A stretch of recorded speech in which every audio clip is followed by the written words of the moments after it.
Hello, this is a brief introduction to the exam technique required for paper 2 on your GCSE exam. We're going to be looking at this particular paper, which is based around Votes for Women and the suffragettes, and I just want to spend a few minutes just giving you an overview of what this paper involves. So, the first thing is to notice the time frame, which is an hour and 30 minutes. And you'll need to keep a very careful eye on this. Many students find that to answer the 5 questions effectively in an hour and 30 minutes, they find it to be incredibly difficult. So keep an eye on the time. A couple of other things about the time is that the exam board advise you to spend at least 10 minutes reading through the sources and the questions before you start. Now, unlike the paper 1 where you often have a 4, 6, 10 and they're very well established number of marks for each question, here the number of marks vary from year to year, and you will always be given the number of marks for each question in the brackets at the end of each question. Do look out for that, because again, a bit of a guidance as to how long you should be taking. The other thing to note is the symbol of the pencil, which, as with paper 1, means it's going to have some spelling, punctuation and grammar marks, in this case 3, and in this case they're applied to the last question. That last question will be very important. It will be worth 19 marks in total. So spelling, punctuation and grammar are very important on that last question in particular. So you will have 5 questions. The final question will always look something like this, and it seems like a strange place to start, but it's the one that we can be sure will look something like this on the exam. First of all, it asks you to study all of the sources. So as you're working through the other questions, it's always a good idea to have looked at the statement that you're given for the final question first, and just keep it in mind as you work through the other questions. But essentially, you'll need to study all of the sources, then you're given a sentence, given a statement, which you have to then investigate. Now, your answer needs to be based on, firstly, your knowledge of the period and the sources.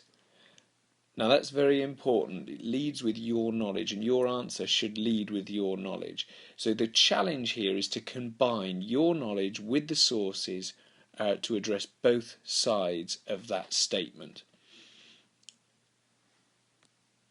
You will also need to provide a conclusion, but more detail on that later on. But that's worth 19 marks in total. Is the most important part of the exam. You must leave sufficient time for that question to be answered properly. Now, the rest of the questions, there are a few things to look out for. First of all, question 3 here, you've got a question which says, what is the message of this source? Use the details of the cartoon and your knowledge to explain your answer. You are familiar with these from paper 1. You must make sure that you get the message very clearly over in the first 2 or 3 sentences. Then you use a combination of your details of the cartoon and your knowledge to explain your answer. Again, you should be pretty familiar with those. Another common question type, and one that you're familiar with again, should be question 2. Why was this source published in 1908? So it's not the message, it's the purpose. What is it trying to make people do? What's it trying to make people feel? But it's the same process. Get the purpose right, use the details of the source and your own knowledge to explain your answer. Again, a later video will help to address these individual question types. But usually most papers that we've seen have one purpose question, one cartoon question. Now, the other question types are very difficult to predict. They can be quite varied. In this case, we've got 2 different ones here. The first one is asking you, how similar are these 2 sources? Okay, so the first thing to note is you've got 2 sources here, and generally you will have 2 questions on the paper that do ask you to look at 2 sources. In this case, they're simply asking the question, how similar are these 2 sources? You're looking for similarities and differences as you reach a conclusion. But once again, you'll notice it's not asking you to just simply compare the sources on their own. You need to use your knowledge of the period to explain those differences. And then finally, we've got down here question 4, where again it's two source question, and this is asking, is source E more typical of women's experience of work during the First World War than source F? So it's asking which of these two sources fits in best with your knowledge being key again, to explain which fits in best with your knowledge of women's experience of work during the First World War. Now, personally, I've not seen a question like that before, so you've always got to be aware, particularly in this paper, be ready to react, be ready to weigh up the question on its merits, make sure you read every element of the question really very carefully, and when you finish your answer, ask yourself, have I used the sources as I've been explicitly told to by the examiner, and have I used my own knowledge as I've been explicitly told to? Both of these elements are absolutely critical to help to explain your answers. Okay, what we're going to do from now, I think that's a sense of the overview. I'll just give you a quick sense of how the paper will look, and then I'll produce some separate videos looking at each individual question type and how one might approach it.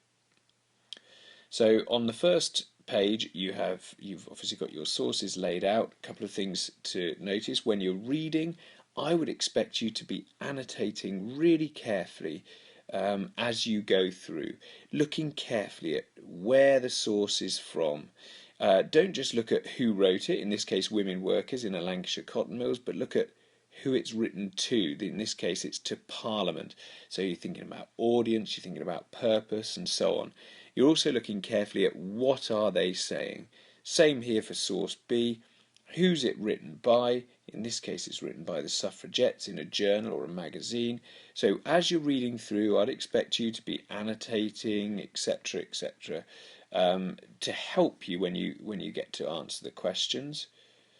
Looking through, you've then got a cartoon. Again, you'd want to know what the questions are as you're looking at it, but just exploring all the time, thinking carefully about what this source means, in this case what the purpose is.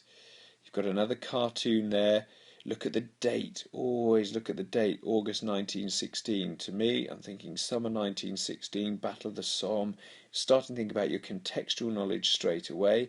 Read the caption very carefully.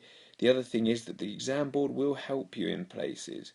So if there's phrases that you're not sure about, quite often they're written down here. Look at those. Look at how those words are described. Does that help you to understand the message of the cartoon? And you've got a couple of other questions here which relate to, I think, question 4, and then that's in this case that's it. You sometimes have an additional source on top of the ones that have been asked for the different questions. Okay, please bear in mind one important thing: there is nothing to stop you when you're looking at this question here to use information from the other sources. Or equally, this is saying which is more typical of women's work during the war. You've got another source, or women's work during the war here.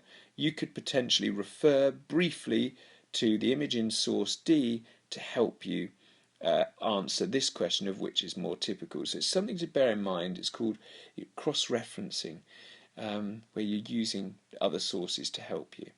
Okay, so that's a brief summary of what this exam paper looks like, the number of questions involved, the amount of time that you have roughly. As I say, I'll now produce some different videos looking at different question types.